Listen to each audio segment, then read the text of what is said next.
hello from Guatemala.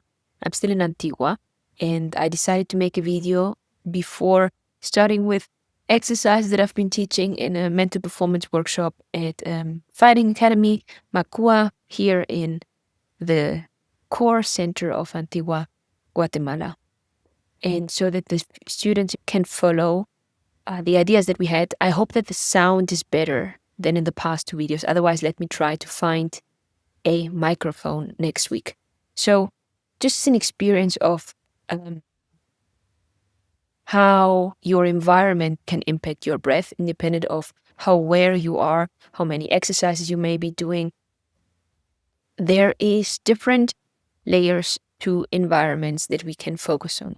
One of the environments that you are mostly in, even though you're not noticing it, is the environment of your personal perception of things. So me having memories and stories that I keep repeating in my mind, you too, that are making me believe, and my body and my nervous system believe, that certain things are going to happen, that certain things are happening, and that certain things have happened that actually have never happened, will never happen, and are not happening right now.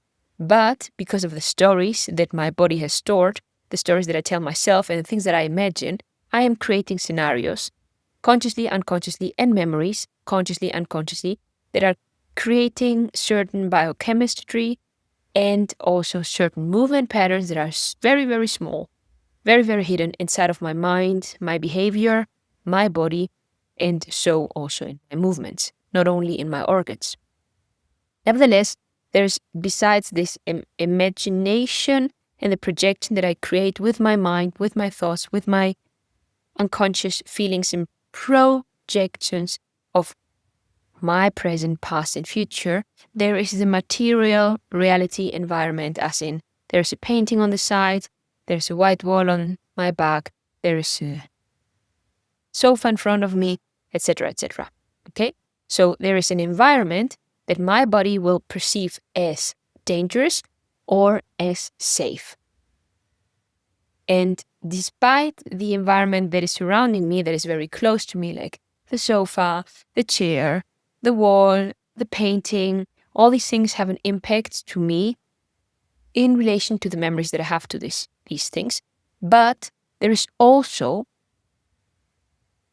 outside of this space, an environment that is surrounding the immediate environment that I'm surrounded by. This sounds a bit complicated.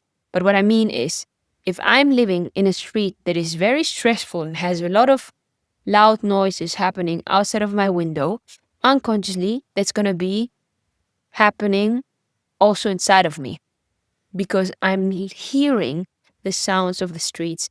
I'm involved in what is happening emotionally. I am going to react on it if I feel it or if I don't. Usually I will not feel it because I'm used to think that it's normal, that there are cars on the streets. There is this woman shouting every morning. There is my neighbor that I can't stand that lives next door, just as an idea, okay? Right now, for example, I move places and I am in an environment that feels very safe and that is very calm. I can hear small animals. I can smell great stuff. I can feel the trees moving. I can hear them moving. And for my nervous system, that feels extremely soothing. Was the environment that I was in before, no matter how much I ended up loving it, in the beginning, I was hearing people doing all types of noises right next to me. I could feel, because they were basically sleeping right next to my wall, how they were breathing. That was stressing me because I didn't know them. The place, whilst entering the place, was pretty dark, as in the vibe and the energy. So all these things impact the way I perceive my safety. Doesn't matter if that's a place where you're living for a longer period of time, if that's your parents' house, if that is your work environment. I had tensions in my neck that I could not imitate now, and they are gone. Everything that I felt around my neck is gone. It felt like if someone would be choking me. What a terrible feeling. Despite that, I would also have constant spirals of anxiety and fear.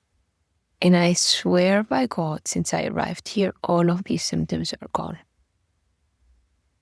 And yes, I may be sensitive, but you may also be sensitive, even though you think that you're super strong, crazy, incredible.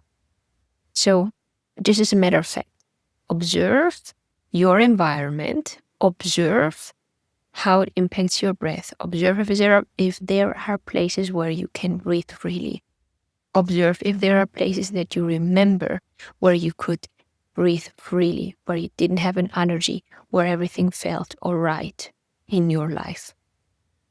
And we want to focus on where do you feel good, because where you feel bad, you already know. Your body tells you.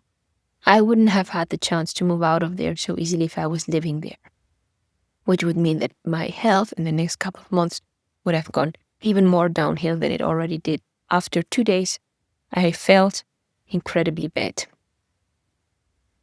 But I decided to think myself through. I'm going to use it as a challenge. I'm just going to think that my mind is way more powerful than my environment.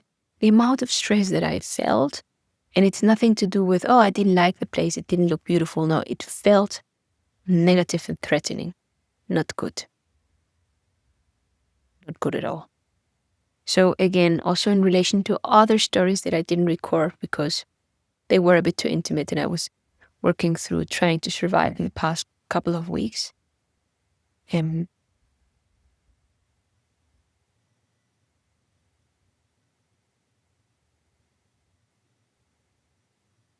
breath is something extremely intimate because it shows you immediately how you feel. And the good thing about it is that you can change things in your life in relation to what your body is telling you. The bad thing about it is that you can go crazy with it, and then also sometimes it's very challenging to then change the things because it requires a lot of bravery and also to take yourself serious. No matter what happened in these past couple of days and weeks, if it was negative for my heart, my body, my feeling, my perception of self, my mind would always go, no, you have to do this, like you can do that. The more I would do this, the more I knew it was feeling off.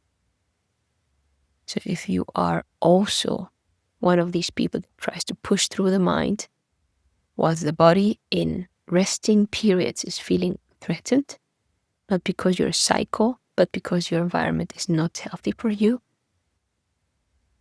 contact me and we're going to try to change that. We're going to try to shift the weight so that every time you get the chance to understand your health from a more breath-oriented perspective, you'll know how to regulate yourself. And so stay tuned because tomorrow, 9 minutes, that's enough. Tomorrow we're going to continue to dive into exercises and remember to only nasal breathe during your day, during your night, and to understand that not only the breathing exercises matter, but what matters most is observing how is your body reacting, what can you change, where do you need support. We're not on the planet to do this everything alone. That's it. Good night.